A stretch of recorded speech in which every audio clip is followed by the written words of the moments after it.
બનાસકાંઠાના ધાનેરામાં વરસાદની એન્ટ્રી જોવા મળી છે। આ સાથે વરસાદી માહોલ જામ્યો છે, જેમાં વરસાદી પાણીથી જૂના બસ સ્ટેન્ડ બેટમાં ફેરવાયું છે। તો જળબંબાકાર જેવી પરિસ્થિતિ સર્જાઈ છે। નીચાણવાળા સોસાયટી છે ત્યાં પણ પાણી ભરાયા છે, જેને લઈને લોકોને મુશ્કેલી વેઠવાનો વારો આવ્યો છે। તો વરસાદી પાણી સાથે ગટરના પાણી પણ મિક્સ થયા છે, જેના કારણે લોકો પણ મુશ્કેલીમાં મુકાયા છે। તો વહેલી સવારથી જ ધાનેરામાં વરસાદ શરૂ થયો છે અને સમગ્ર પંથકમાં પાણી જ પાણી નજરે પડ્યું છે। તો રસ્તા પર જાણે નદી વહેતી હોય તેવા દ્રશ્યો જોવા મળી રહ્યા છે। દર વર્ષે પાણીની સમસ્યા યથાવત જોવા મળી રહી છે। વરસાદી પાણી ભરાતા વાહન ચાલક અને રાહદારીઓ પણ મુશ્કેલીમાં મુકાયા છે।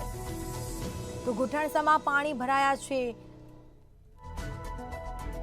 રસ્તા પર જાણે નદી વહેતી હોય તેવા દ્રશ્યો સામે આવ્યા છે।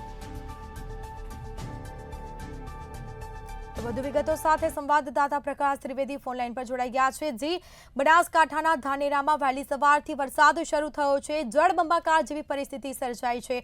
હાલની પરિસ્થિતિ શું છે?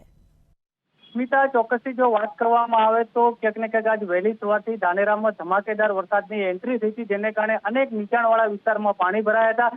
જે હાઈવે રોડ છે, હાઈવે રોડ પર ઘૂંટણસમાં પાણી ભરાયા હતા। વરસાદની અંદર પણ પાણી ભરાયા હતા। અનેક સોસાયટીઓ પાણીમાં ગરકાવ હોય એવી પરિસ્થિતિ સામે આવી છે।